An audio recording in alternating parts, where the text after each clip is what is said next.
Thank you so much.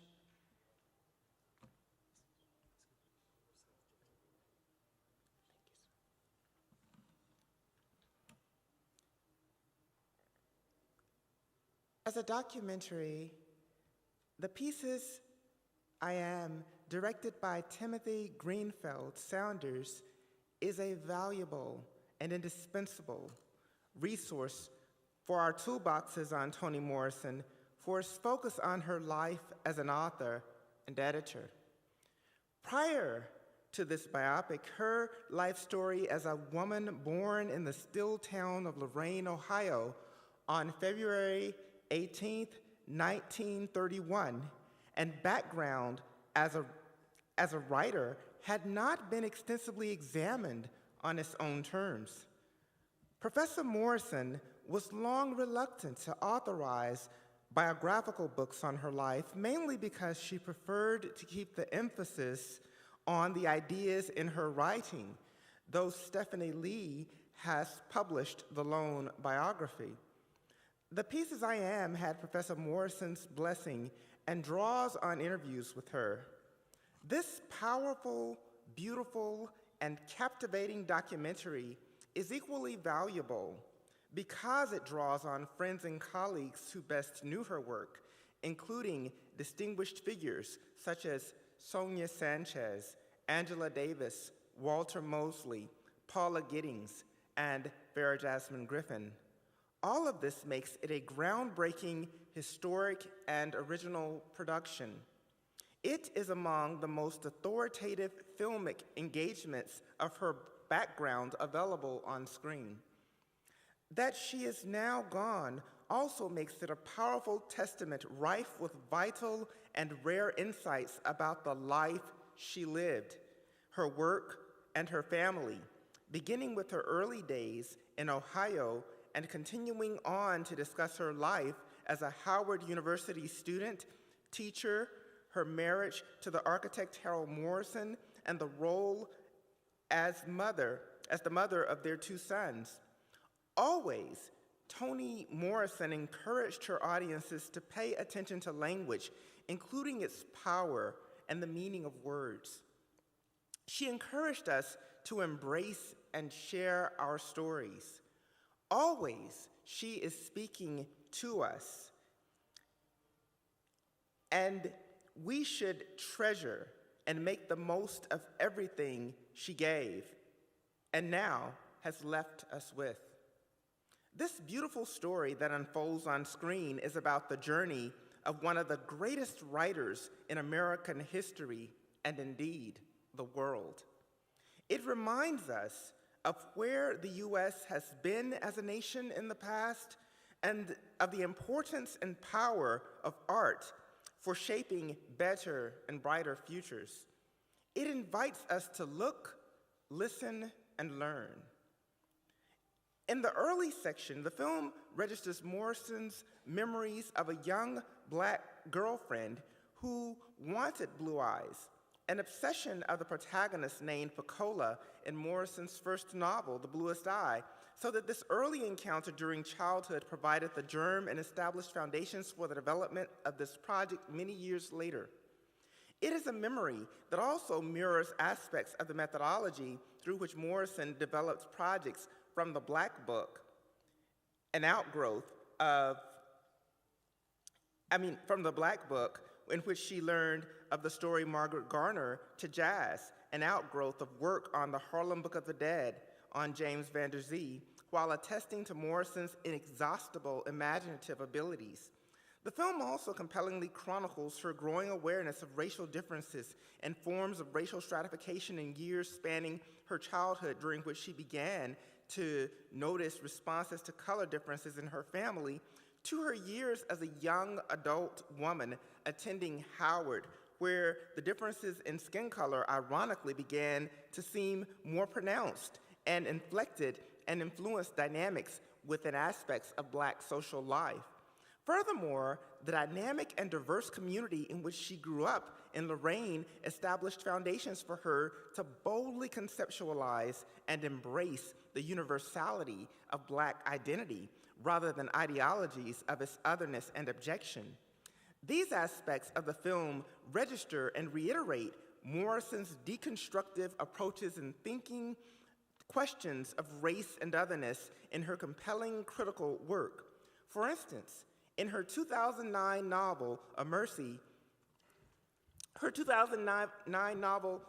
is indispensable to think with, to ponder where America could have gone and what it could have become had its system of slavery not consolidated and become racialized and the dominant organizing principle during the colonial era. It helps us to reflect on ontological questions related to the U.S. as a nation, as well as its earliest dynamics of race, class, sex, and gender formation.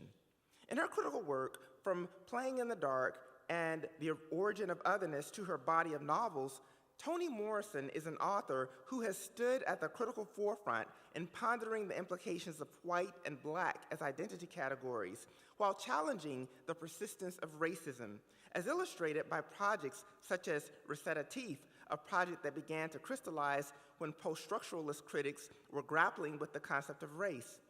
Famously, in a 1993 interview with Charlie Rose, she remarks that, quote, and we saw this in the film, "The people who do this thing, who practice racism, are bereft. There is something distorted about the psyche. It's a huge waste, and it's a corruption, and it's a distortion. It is a profound neurosis that nobody examines for what it is."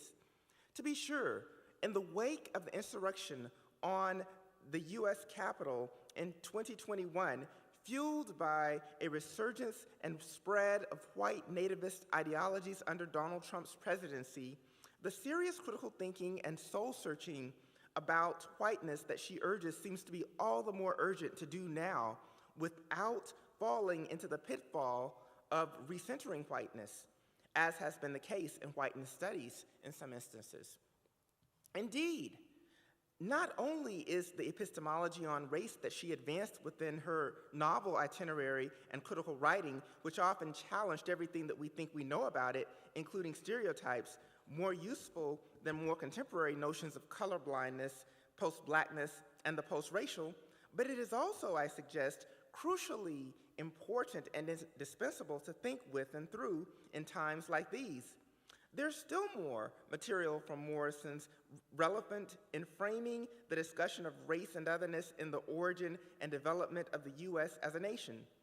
My first academic essay, which was published in the Mississippi Quarterly in 2003, drew its title from that of Toni Morrison's Birth of a Nationhood anthology, which draws on the title of D.W. Griffith's famous 1915 film and reflects on propensities to criminalize blackness and to portray blacks as spectacles in the media and as being violent, criminal, and other in the U.S. by drawing on the O.J. Simpson case. Morrison's essay was an ideal framework for me, given that The Birth of a Nation was a lens through which I also ended up reading William Bradford Huey's The Klansman in this early work. Another dimension of the film that stands out and that I find to be inspiring and interesting is this reflection on Morrison's early life as a writer on the path to becoming the iconic writer we have come to know, read, and discuss so widely. We witness the making of a writer in this film, which suggests that writers are made, not born, while also gaining insight into Morrison's work as an editor and witnessing in both areas the passion for writing within a life well lived, notwithstanding the pressures and challenges she faced. The aspect of her work, History with Paula Giddings as an assistant, stands out to me as someone who was taught and mentored by the eminent scholar as an undergraduate at Spelman during my junior year, and introduced to the field of Black women's studies, foundations that her dear friend and colleague, Beverly Guy Sheftall, the founding director of the Women's Research and Resource Center on campus, and Gloria Wade Gales, founder of the SIS Oral History Project, continued to expand in the courses that I took with them during my senior year. My dialogues with Professor Giddings also continued through my 5 years of graduate education at Duke, where I eventually served as her office assistant in the Women's Studies program, benefited from her professional example, kindness, and support, and enjoyed our fellowship over dinner at places like Nana's, a fine restaurant to which she treated me as a 20-something-year-old graduate student. Part of my life's testimony is witnessing how sincerely Paula Giddings practiced and modeled values of sisterhood in her own professional practice and mentoring as time went on. If her book title about the history of Delta Sigma Theta Sorority Incorporated, the sorority into which I was also initiated during the year that she was at Spelman, speaks of a search for sisterhood, she and Beverly were among the mentors and role models with whom I found it and experienced its true meaning and definition as they modeled it in their friendship. The same was true of Dr. Gales and so many others. I've also valued and learned from stories of other mentors who have profoundly impacted my life and work, who were mentored by Toni Morrison, such as the preeminent scholar and literary critic Houston A. Baker Jr., who vividly describes his experience as a student in her classroom at Howard in his compelling epic essay entitled Traveling with Faulkner, which the Davis Humanities Institute invited him to present at a landmark event that was months in the making over 20 years ago, but in some ways still feels like yesterday. Similarly, when I saw Amiri Baraka in February 2013 on my visit to Georgia State, where he was also lecturing, I happened to mention Morrison's upcoming visit to Cornell as we walked along. The mention of her seemed to take him back in time for a moment as he described her beauty in a parade with AKA sorority sisters he witnessed there. As a background, and speaking of Davis, I want to offer a few reflections on my experience of teaching Morrison more generally, which for me began when I introduced a graduate seminar on her novels, Toni Morrison's novels, in 2005, while I was on the faculty in the English department at the University of California, Davis. I was inspired to develop this course in the months after my creative writing colleague, Pam Houston, was assigned to interview the Nobel laureate for Oprah's O magazine and subsequently invited Morrison to campus for a landmark visit in the fall of 2004. Alongside several undergraduate students, I was invited to be part of the panel on love designed for an audience of undergraduates on campus, which complemented Morrison's public talk at the Mondavi Center that drew audiences from throughout Northern California. This was the first time that I had seen her in person since my undergraduate years at Spelman, where I had first read and begun to research her novels, culminating with an essay on 5 of them that I submitted as the writing sample with my applications to graduate school.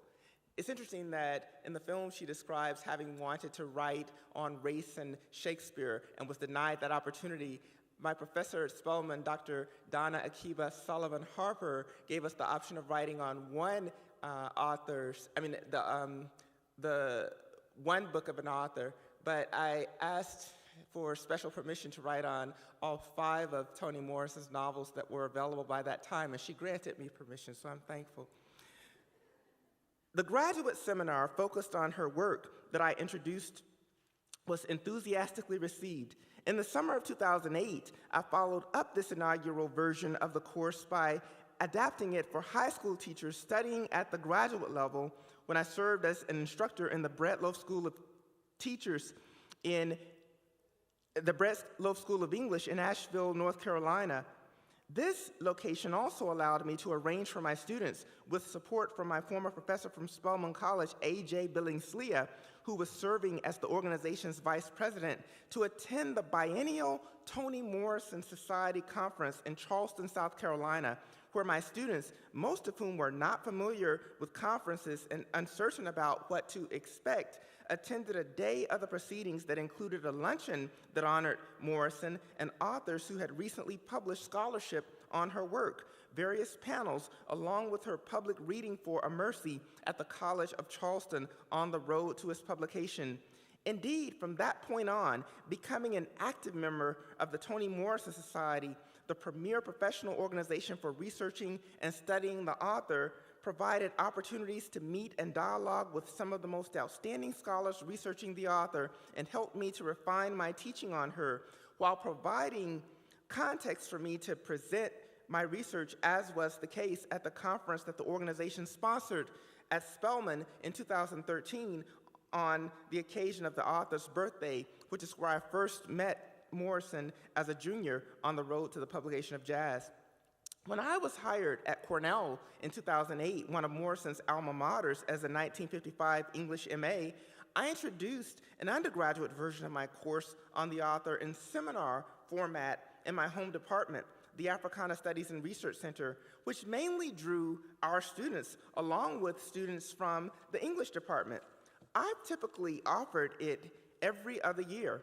It is proven to be a curricular mainstay over the years, and it draws a combination of graduate and undergraduate students. Consistently, I've found that students savor the opportunity to take the course on Toni Morrison for reasons not so much related to me as an instructor, as for the opportunity to study the beloved author's full body of novels, among them MFAs in English, in literatures in English. In some ways, it also helped open the door to other courses that I teach on figures in Black feminism and culture, from bell hooks to Beyonce. I've seen that students who take the Toni Morrison course, which meets once a week, often make it a kind of community and home, an atmosphere that mirrors themes in Morrison's novels. Such effects are evident in how frequently some of the students describe the day it meets as their favorite day of the week and the one to which they most look forward. For example, in 2016, a student wrote me a note that said, "Dear Professor Richardson, I just want you to know that I really love your class. As a result, Wednesdays have become my favorite day of the week. My love for Morrison just continues to grow as I read and reread her amazing novels, and I am so glad to now be learning so much more of the background and themes that I had not noticed or learned before." In the fall of 2019, as a tribute to Morrison in the wake of her loss, my department offered 2 sections of this course, which was blended in both instances with the typical combination of graduate and undergraduate students, and necessitated the juggling of 4 syllabi for students working across these groups to accommodate the scheduling. The next spring, in 2020, I also had the opportunity to teach the undergraduate version of the course to English majors at Colgate University as a distinguished visiting professor. I most recently offered this course again at Cornell in the fall of 2021 to a group of 20 students. I received special permission, I'm thankful for that again, actually, from the dean to add more students, but at least 10 were unable to enroll because of the spatial constraints during the pandemic, a testament to the high demand for courses related to her. When I joined the faculty at Cornell, my teaching benefited from being in an intellectual community with long-standing connections to Morrison's history, a place where she'd also served as an A.D. White professor at large several years earlier, and where numerous scholars were invested in teaching her novels. In 2009, I was honored and humbled to be invited to do a public tribute to her as part of her visit to campus to read from her novel, A Mercy, an event sponsored by creative writing in my department. Morrison has not only profoundly impacted my research and teaching, but also importantly impacted my work as an artist. I made an art quilt to honor her 80th birthday in 2011, a piece highlighted in an exhibition of my body of art quilts at the Carol Tatcon Art Gallery on campus. In 2013, my department invited me to do a small art exhibition of this piece and several others as the backdrop for Morrison's visit to campus for a dialogue with Claudia Brodsky, beautifully coordinated by Gerard Aching, who was then my department's director. I had my first in-person encounter with the Nobel laureate in 2016 at the I had my final in-person encounter with the Nobel laureate in 2016 at the Toni Morrison Society's Gala 85th birthday celebration for her in New York City, a conference that focused on her career as an editor. At Cornell, in the wake of her loss in 2019, I coordinate the planning of my department's memorial dedicated to her and have served as a member of the Toni Morrison Committee that came together to plan events commemorating the 50th anniversary of The Bluest Eye, events sponsored by the Arts Unplugged program in the College of Arts and Sciences, which included a teach-in on the author in which I participated and is available on the university's website. The committee includes faculty who have regularly taught Toni Morrison's work, such as Roger Gilbert, Shirley Samuels, Ann Adams, Derek Spires, Carol Boyce Davies, and Marie Claire Beloy, along with the librarian Kofi Akri. We've supported and encouraged the naming of a building on campus in Morrison's honor. In the fall of 2021, the French editor Dominique Bourgois, for over 30 years, her French editor for over 30 years visited my course for dialogue on translation with students and to commemorate Morrison's 90th birthday. Mrs. Bourgois spoke on a panel alongside the author's son, Ford Morrison, about the film The Foreigner's Home. I'm thankful for opportunities that I've had to continue learning from dialogues with her and him. I want to just turn to briefly share some of the highlights that I mentioned. So this is from the luncheon in 2013, where we welcomed her to campus for that landmark dialogue that she had with Claudia Brodsky Gerard on the right. And so I'm going in to see her after he'd come down to the hall and come down the hall to tell me that she was looking at my quilt. It was like being thrown a hot potato. I'd never been, I mean, it was just really an exciting moment. And there she is. A lot of times we see this image in university publicity as well. And that's my art quilt commemorating Nobel laureate Toni Morrison, which is the title. This is an image from her birthday celebration, the gala celebration in New York City in 2016, sponsored by the Toni Morrison Society. Another image, just everyone pouring love on her. And this is the bench dedication. So the Toni Morrison Society initiated a project known as Bench by the Road, placing benches to commemorate the legacy and trauma of enslavement in various places around the globe. And so this is the bench unveiling at the Schomburg Center in 2016. And this is a very recent photo from the birthday celebration for the Nobel laureate on campus just Sunday before last at Cornell, where we looked at intersections between Toni Morrison's work and hip-hop and focused on the Foreigner's Home project and her engagement with youth in Paris. Her favorite was carrot cake, so of course we had to have that. And I think that's it.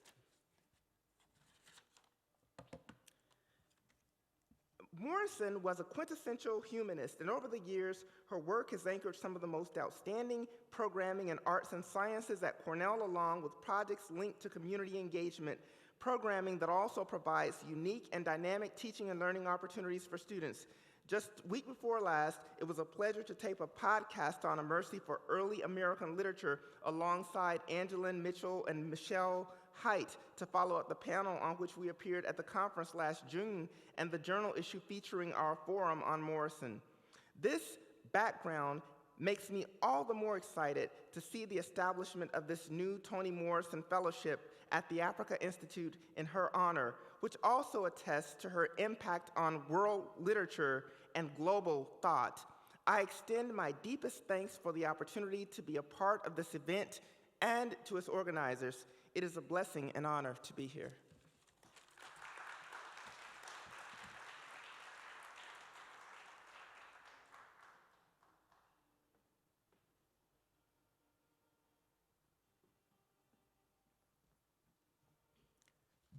Professor Philatia Bolton will take the floor to give her presentation. Yes.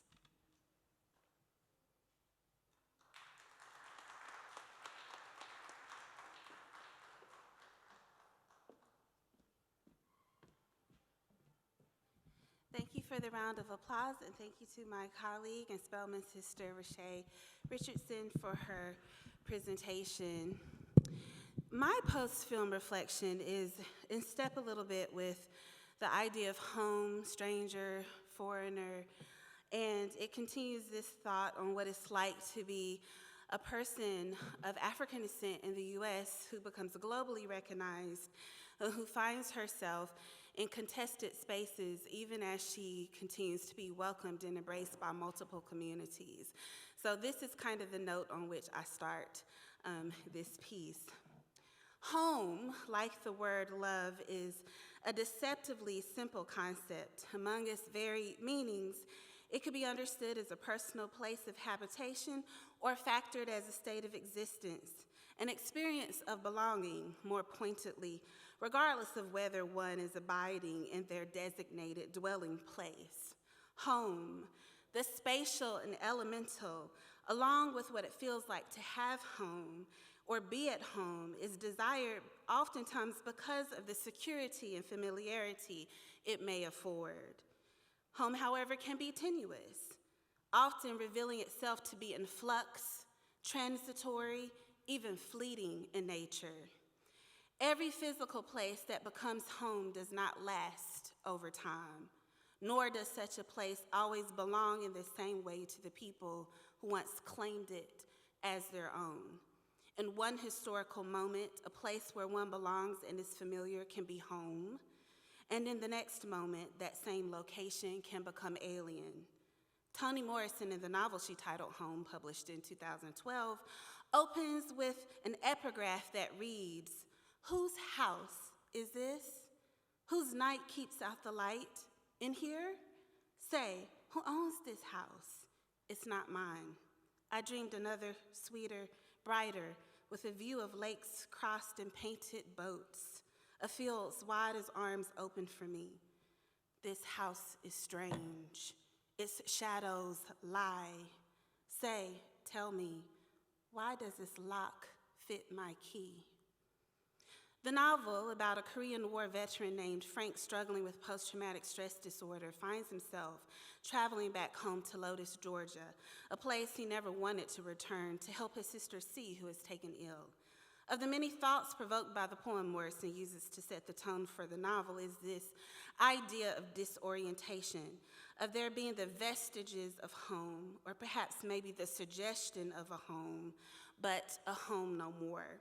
To the speaker of the poem, confusion arises as to why the key they possess fits the lock as they approach this place. Of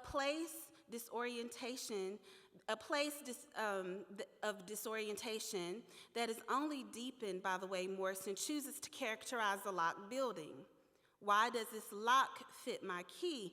We find the speaker asking instead of why does my key fit its lock?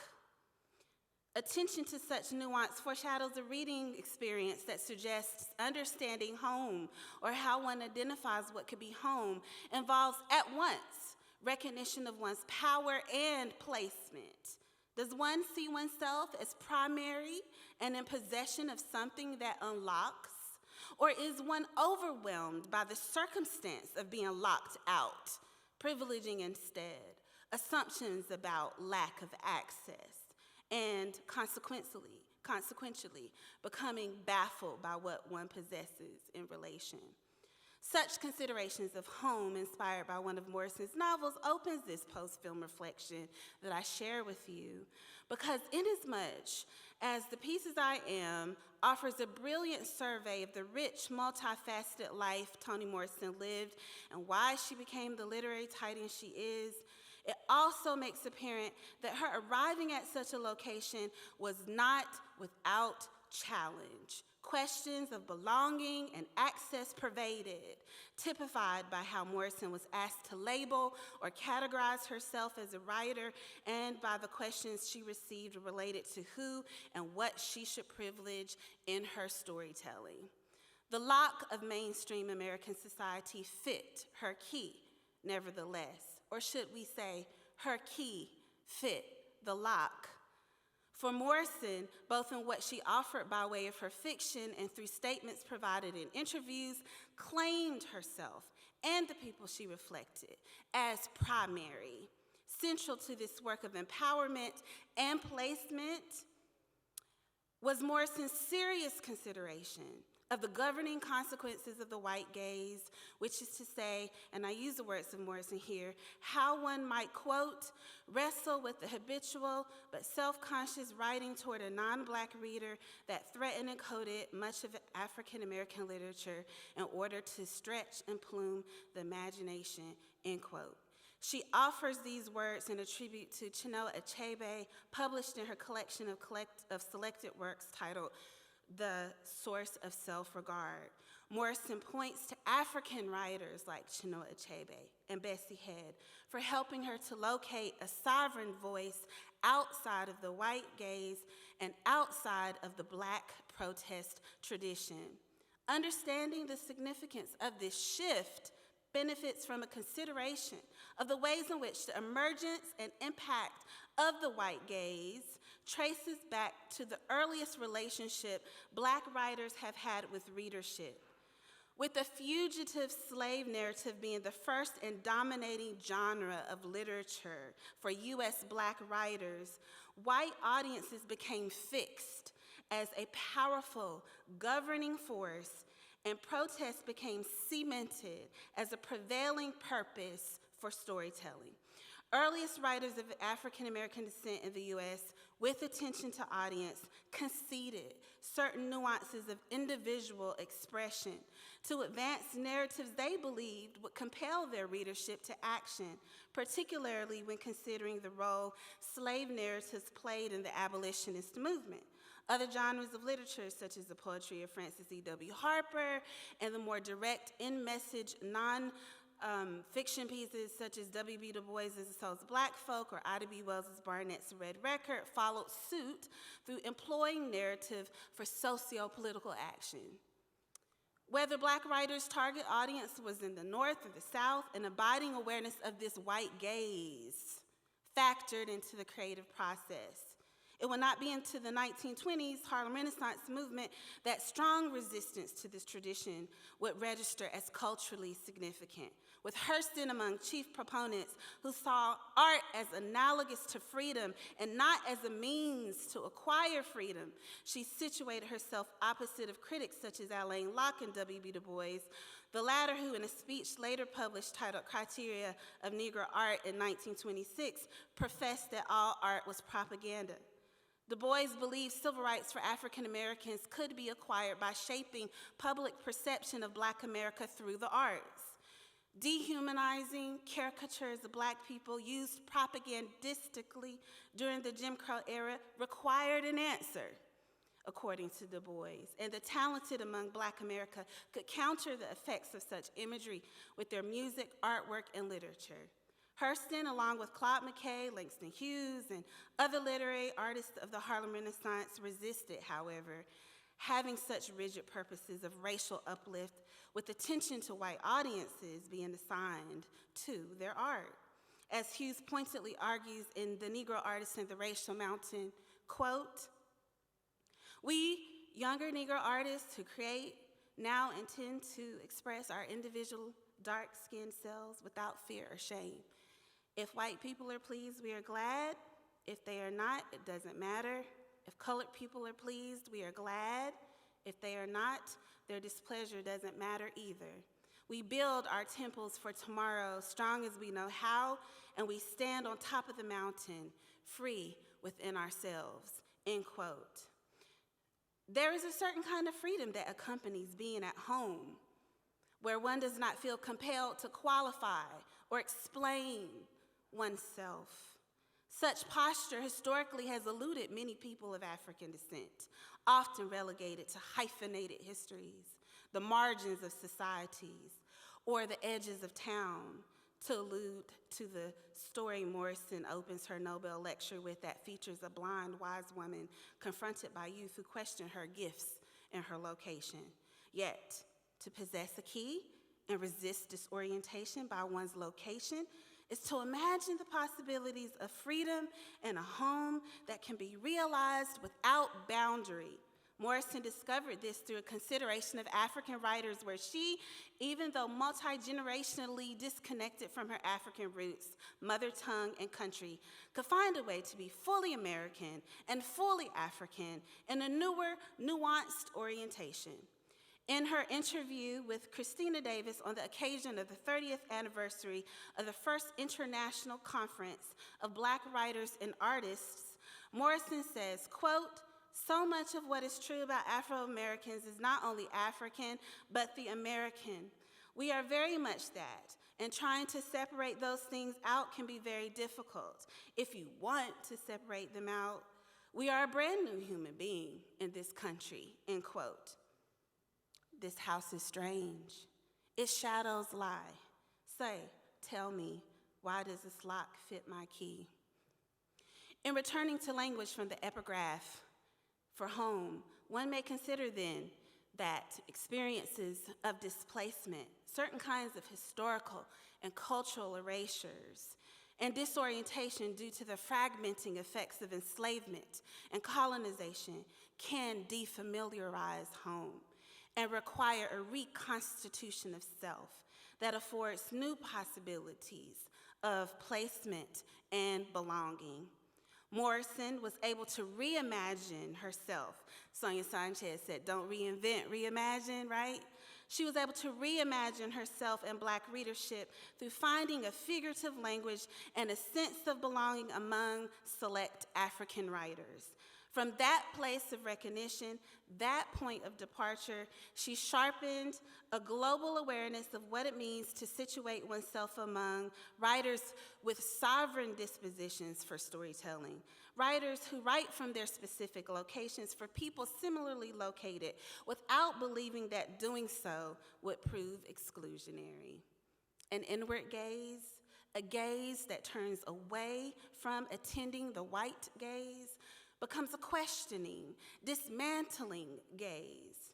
It offers ways of access to locked places by seeing that the key one possesses to imagine and create proves primary, moving the focus away from the locked house, if one were to see the locked house as akin to the dominating presence of the white gaze, to the key in possession, viewed here as a choice to explore what is possible through art, and having that be primary. In one of Morrison's more famously given interviews with Charlie Rose in 1998, she says, quote, "I've spent my entire writing life trying to make sure that the white gaze was not the dominant one in any one of my books," end quote. Conveying a point about Black people in the U.S. being much like African peoples with complex, rich lives outside of the qualifying presence of a dominant cultural lens. She tells Rose, quote, and she said this in the film we saw, "As if our lives have no meaning, no depth without the white gaze," end quote. Morrison's life's work, inclusive of her contributions as an editor at Random House, her essays and lectures, and her fiction, underscore the centrality of Black life and the ways in which its specificity does not deny global resonance. This house is strange. Its shadows lie. Say, tell me, why does its lock fit my key?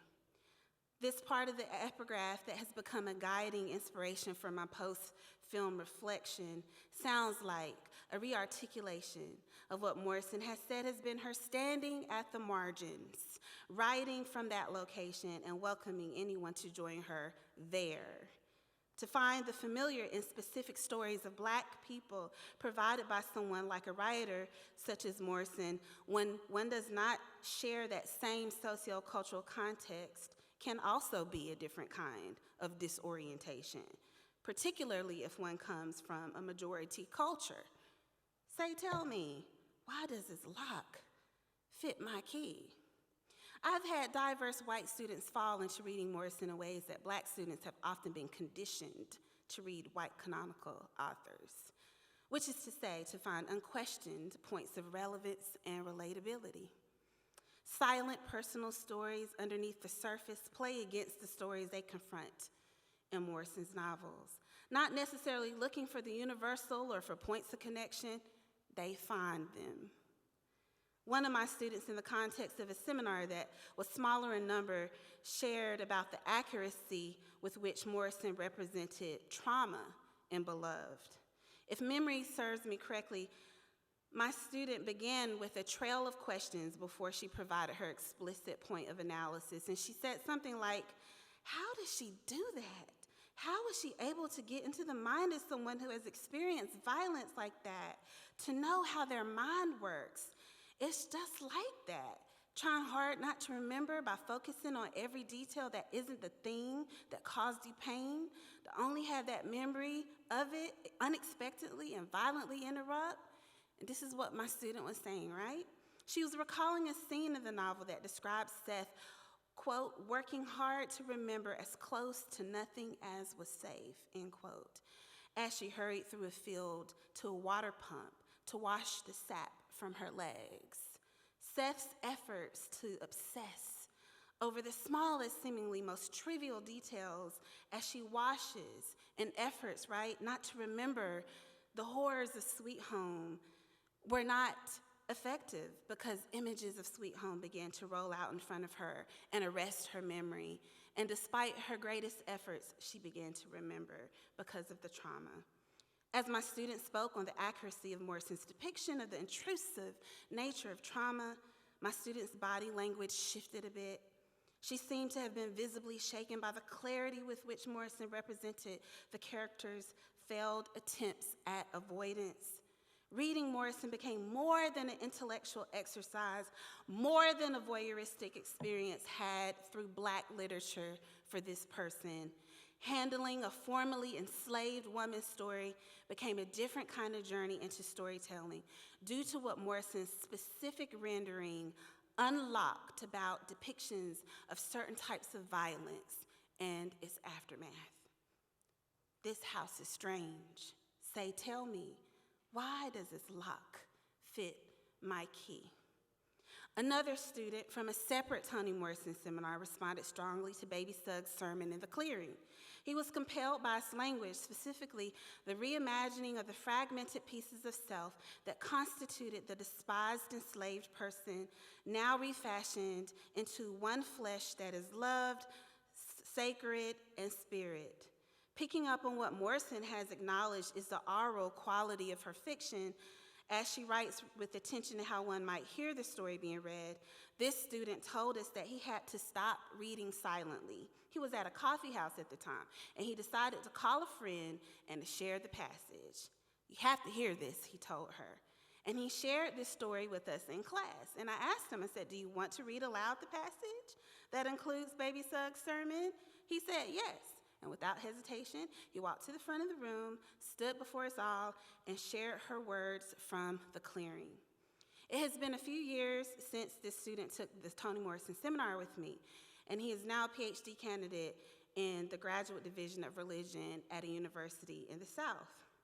Having discovered my acceptance of the Toni Morrison Senior Fellowship at the Africa Institute, he emailed me just 2 days ago with a message that reads in part, quote, your love of Toni Morrison and her work was and is so influential to me.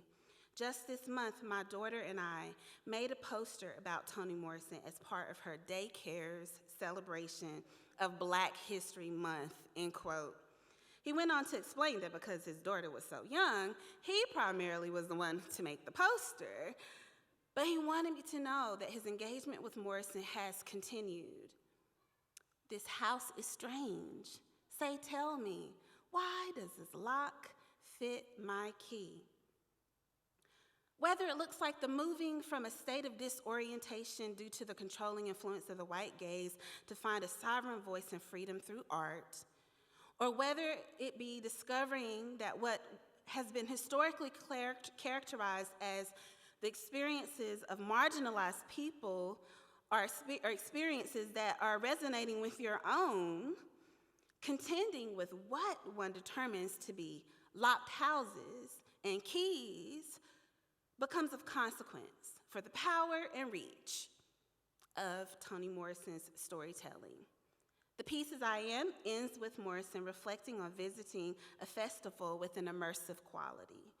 Visitors are separated by a partition of sorts, which she describes as a mirror, and you can only see the image of someone approaching you as you're separated from the individual on the other side.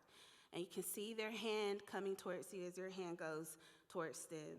And she likens this visual experience to what it's like to connect with her unseen readers.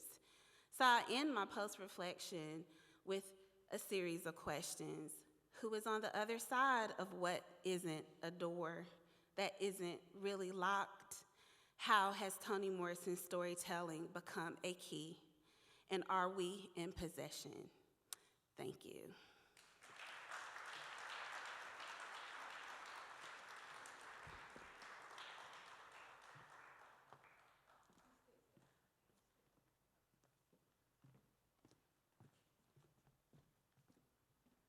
Okay, with this we will come to our conversation. Professor Richardson.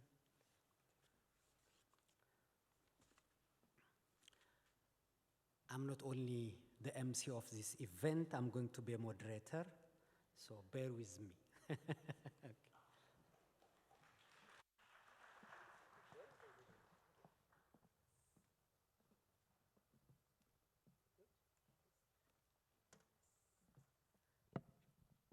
Check.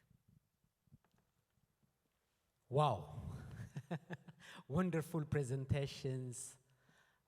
And the film, I can imagine all of you have a number of questions. I too have a number of questions. But in the interest of time, I should limit myself maybe to 2 or 1 question.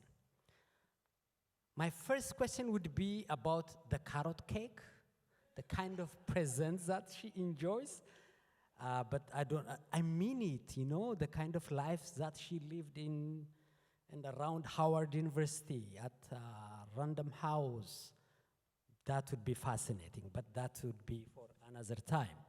I would like to start our conversation by thinking from the limits and excesses of biographical approach in understanding, for instance, Toni Morrison, as Richie mentioned in your talk, that she was wary of, you know, that thing, even though she really encouraged people like Angela Davis to write about their life. So we know she is a trailblazer, but I'm thinking that it would be also a disservice to her contribution, her thinking, her creativity, if we consider her as a lone wanderer. So I want you to tell me, or to tell us about, who were her predecessors, who were faced with similar conundrums. How did they navigate it? Who were her interlocutors, big like African Americans, other like global, you know, literary figures or other people. So we can situate Toni Morrison in this kind of cultural terrain. Thank you.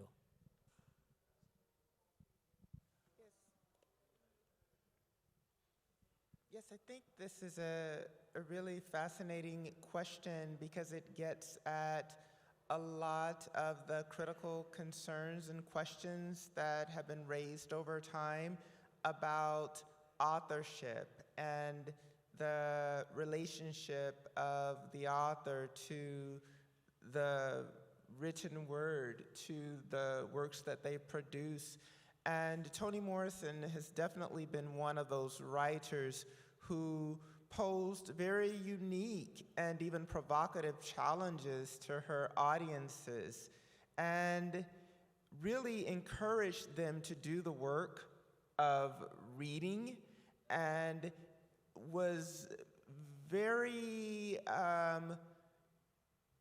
considerate toward them and cautious when it came to providing easy answers that, you know, some might prefer, but insisted that they do the critical reading, the intensive analysis to get at the answers, as opposed to having them, say, provided up front. And we've talked about this some over these days, the open-endedness of some of her writings, like the ending of Song of Solomon, for example. And so that's so typically Toni Morrison to put the onus on the reader to draw on their insights, their experiences, to then provide responses to the literature.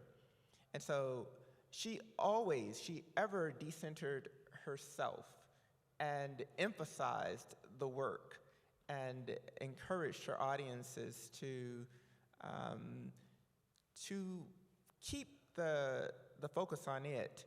As far as her influences have been concerned, they've been quite vast, and at the same time, I think, refreshingly unlimited, so that we've had the example, for instance, of her early work, and it's reposited at Cornell, the thesis that she completed on William Faulkner and Virginia Woolf, which is a reminder that the points of reference as a writer don't necessarily have to be mirrors of who we are. In some cases, they can be quite different. And in all of that, we even have a heralding of the very diverse audience that Morrison has increasingly drawn. In more recent times, we've seen the unique community that Toni Morrison and multiple Black women writers of her generation brought together to help provide support networks among themselves, premised on the idea of being sister writers.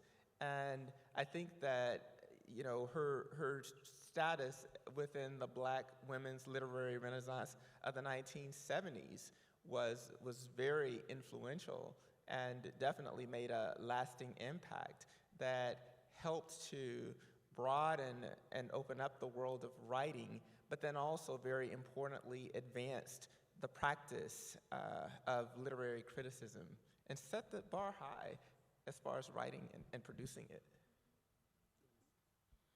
I could just quickly follow up and say that there's scholarship out there that talks about the connections between, as Rashay said, Morrison's writing and William Faulkner and Virginia Woolf. I think she did her master's thesis on Virginia Woolf, if I'm not mistaken. And so stylistically, structurally, there are parallels that have been drawn, but I do remember reading in some of her interviews that she seems to distance herself a little bit from such connections. Not, I will argue, necessarily because these are not legitimate cases to be made, but because it's part of the larger work she attends that relates to dismantling the white gaze. So if you are, in her interview, she turns questions around. If a person asks a question that she assumes is going to lead to a conversation that she feels is not instructive, helpful, or fruitful for people of color, Black U.S. folk, then she said, that's not the question to ask. The question is this. So I feel much like this questions about influences and any connections with Virginia Woolf and William Faulkner. Morrison tends to shy away from it if the consequences of such conversations are to legitimate, authenticate, validate Black women writing or Black writers by the white Western canon. And I think that's problematic for someone like Toni Morrison. So instead, she very explicitly, unapologetically, directly talks about Chinua Achebe and Bessie Head. She says, there is a language, there is a voice. I could find a way back into writing and write in ways that makes central people like me. And I think Jasmine Griffin also pointed out in her lecture yesterday that, the centrality of Black people is so amazing. You could be walking and see a leaf and not pick the leaf up and realize there's a whole world underneath the leaf. So your question about influence, I think, is a deceptively simple question, because I don't think it's really just about people or personalities or writers. I think it's about a worldview and how one wants to be read and seen as a writer, and how one wants to be imagined as having been influenced more globally and thoughtfully. Thank you. Thank you so very much. That's wonderful, yeah. Of course, he also mentions, tangentially in this film, James Baldwin, in other works also Zora Neale Hurston, and so many interlocutors. And thank you for the wonderful answers. I don't want to, continue asking. I have a number of questions, but the timekeeper is showing that we are left with 10 minutes, and I should be generous. And if people would like to ask, I see one person on the left. Ahmed, would you give her mic? Thank you. On the left, hey, this way, thank you. Are there other people who'd like to ask? Okay.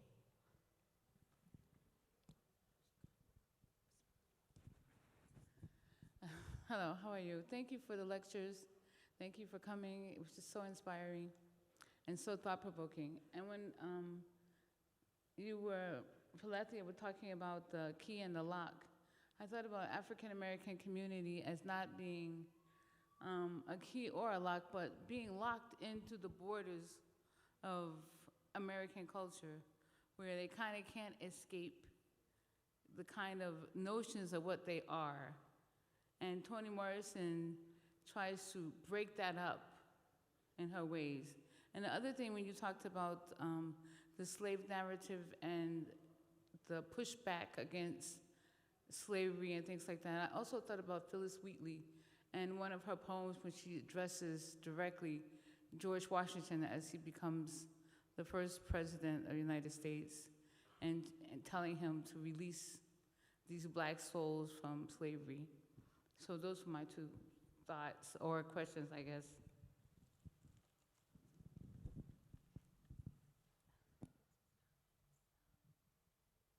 Well, thank you for your comments. I'm not sure I heard a question in the comments, but I guess I would just direct attention back to what Margot shared with us yesterday related to Kevin Kwashi's work in Black Aliveness, which kind of wrestles a bit with what seems to be in the subtext of some of your commentary, which is like a very Afro-pessimistic kind of idea of being locked into a space historically, tragically created due to the consequences of slavery and Jim Crow that kind of define you, freeze you, paralyze you into a certain kind of reality, and how there's a lot of resistance to that, speak back to that, and imagining of a different kind of reality that we see through art and especially through short storytelling.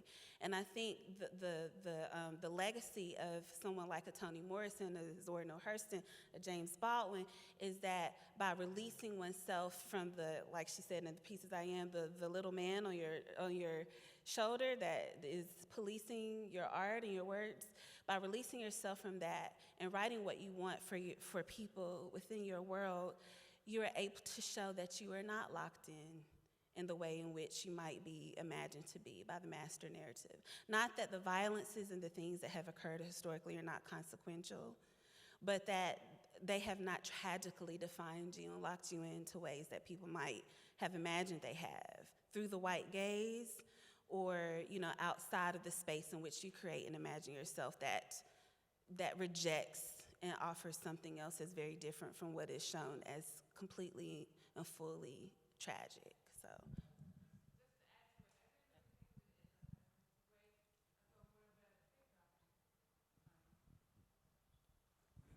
I really was thinking about African American cultural capital, and how that is a kind of like a rap music or R&B, or the example of America's Got Talent, and how that essentially is African American cultural capital, but it's gone worldwide, but it still is not so much changed.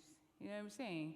Like the way of singing, the way of acting, the way of performing this kind of one-dimensional or two-dimensional kind of culture that is not known inside America, which is more diverse and more different. Right, right. Yes, I think these are really rich and important observations that you make and questions that you raise.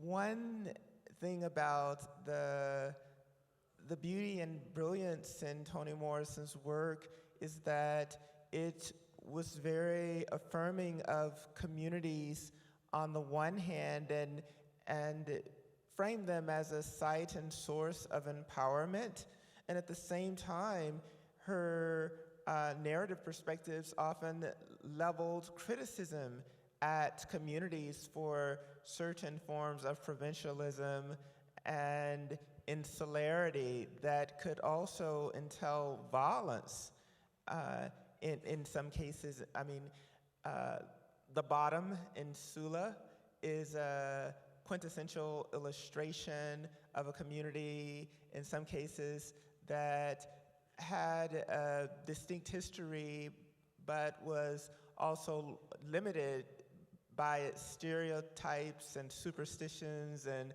so a character like Sula defied and challenged a lot of the provincialism, and as a result occupied the status of pariah, other. In Song of Solomon, we see milkman locked into the mores and the limitations of his black middle class community, and it was precisely that sense of having been sheltered that catalyzed the epic quest that he undertakes to recover and reclaim a family history and legacy that had been lost, and in the process arrive at a clearer self-definition. And most significantly, I think, and tragically, we see such dynamics assume just tragic consequences in paradise. And what you say about even hip-hop, the circulation of popular culture, also bears noting. This fascination with black cultural production and this marketability in the global context, but in ways that doesn't negate the abjection that has long been attached to black subjectivity in this nation, or get at the most complex representations and articulations of what black can conceivably be and become. Okay, Meg Ahmed.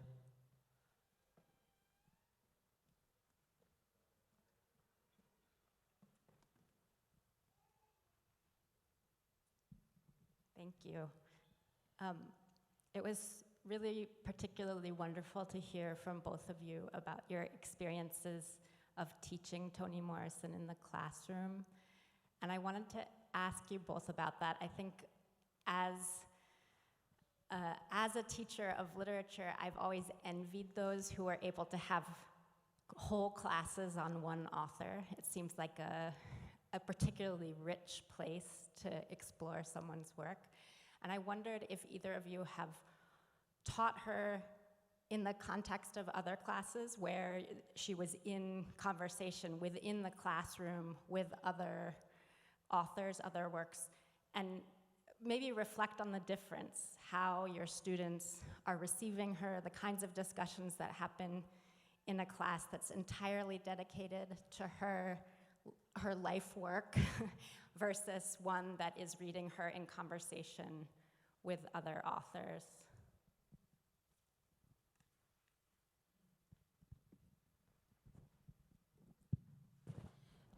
That's a good question.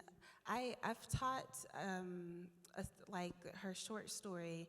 I pronounce it recitative. I think there's different. I'm not quite sure how to pronounce it, quite frankly. But I pronounce it recitative, which is her short story that has two main characters. The focal character is probably Twyla because it's in first-person narration, and I've taught this in the context of a survey class in Black American literature, and it's a piece that we can handle in that class because we have to cover so much ground. We start with like the British colonial period, and we end in what is considered like early contemporary America. And the students seem to really enjoy the piece by Toni Morrison, but instead of thinking about her as a writer, and some of the things that we've talked about, which look at her like the nuances of her writing and what she contributes as a critical thinker and what she does most explicitly in the canon as it relates to race, they use her as a way to understand shifts in patterns across the canon of Black American literature, because that's kind of how I frame it with the questions that guide our discussion.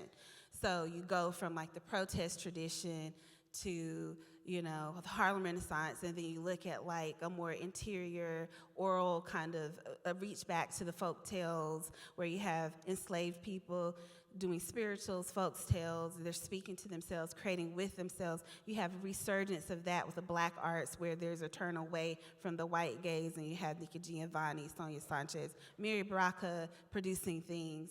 And then you have the Renaissance with Black women writers, and Toni Morrison kind of flashes out in that context.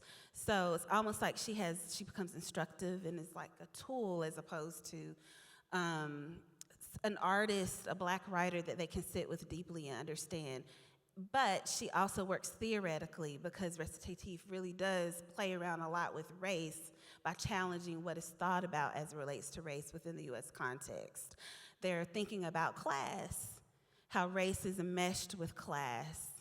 And it's less about what you look like physically, and it's more about these economic components. And they become very frustrated and feel very exposed because they become invested in who is who. Like, is Twyla white, or is it Roberta white? Is Twyla Black? Is Roberta Black? And you get the sense that nobody wants to be the one who is classed lower. And they become uncomfortable with that because race is implicated with this class position. And now they're thinking about the U.S. and other kinds of things.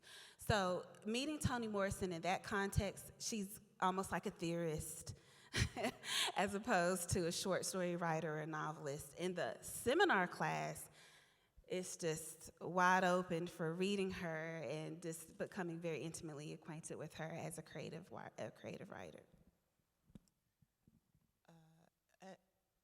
And for me, as I mentioned, I usually teach her full body of novels at this point, and I present them consecutively, which I think is valuable because one has the opportunity to track and follow the development of her beautiful narrative voice and style over time. And so I just savor the process of doing so. And I kind of had to reach back to think about when I taught Toni Morrison's novels in the context of others, and I would say the best illustration comes from a course that I taught 2 times at the University of California, Davis, The Body in Women's Literature, in which we discussed The Bluest Eye. Initially, I taught it with my former colleague, Patricia Moran, and so we were focused on issues related to the body, the feminine body in particular, and also thinking about issues of aesthetics and constructions of race, gender, nationality, and so The Bluest Eye was a very useful text to draw on. There's a really powerful and compelling critique that Toni Morrison makes of Western beauty standards and the damage that they can do to the psyche. And so for all of those reasons, this work was very useful to draw on alongside others, such as Dorothy Allison's Bastard out of Carolina, the Stepford Wives even. And when I was co-teaching that course that semester, and I taught it independently several years later, but when I was co-teaching it, I really hadn't thought of any connections between Morrison's and the Stepford Wives at all, but I have an essay coming out that looks at representations of race in R11's novel versus the 2 film adaptations. And so Morrison, interestingly enough, anchors that essay theoretically for her work on the Africanist presence in literature, and also themes related to the Gothic. And it's going to be in a special issue on the studies in the fantastic on Black horror. And so I would never have anticipated that those two discourses would intersect, but at this point they have. I'm currently teaching a course at Cornell entitled The African American Short Story to first-year students. So this is one of our first-year writing seminars. And we're looking at the short story as a genre, and Morrison isn't among those selections, but I think it's a good way to introduce her nevertheless to these students. So I definitely, God willing, I want to tell them about this event. And then one strategy is to think about the writers that we've explored so far. In this case, Charles Chestnut. And his work was produced primarily for a white audience. He was one of those writers who had to inhabit a dialect style because of the demands that his audience placed on him. And we saw other illustrations, including Ralph Ellison, represented in the film. So by the time we came to Toni Morrison, it was a new day, clearly, where Black writers had more agency, voice, opportunities at self-definition. And so what does it mean to center the Black voice? And so Morrison is a writer who's the realization of that dream. And these students will have an opportunity to meet with the novelist T.R.E. Jones a couple of weeks from now as well. And in her most recent novel, An American Marriage, she incorporates this centering of the Black family as the universal. And so represents a new generation who's really reconceptualizing how we can represent Blackness in literature. And so all of it will come together, I think, by acknowledging even the intertextuality between Toni Morrison and T.R.E. Jones, and I'm looking forward to that conversation. Thank you so much. Thank you, Filatea and Riche. Please join me in one round of applause. Big one to Riche and Filatea. Thank you so very much. That was wonderful. Before we end our today's session. By that, the symposium would like to present once again Al Multaka Chamber Orchestra. So I would like to invite you back to your seats and we'll leave the stage. Thank you.